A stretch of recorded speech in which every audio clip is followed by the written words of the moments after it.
بسم الله الرحمن الرحيم শুরু করছি আল্লাহর নামে, যিনি পরম করুণাময়, অতি দয়ালু। والعصر সময়ের শপথ।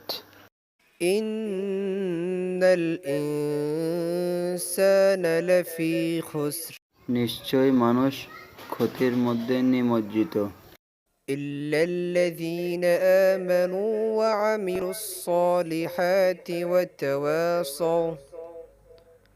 وتواصوا بالحق وتواصوا بالصبر কিন্তু তারা নয় যারা ঈমান এনেছে, সৎকর্ম করেছে, পরস্পরকে সত্যের উপদেশ দিয়েছে এবং ধৈর্যের উপদেশ দিয়েছে।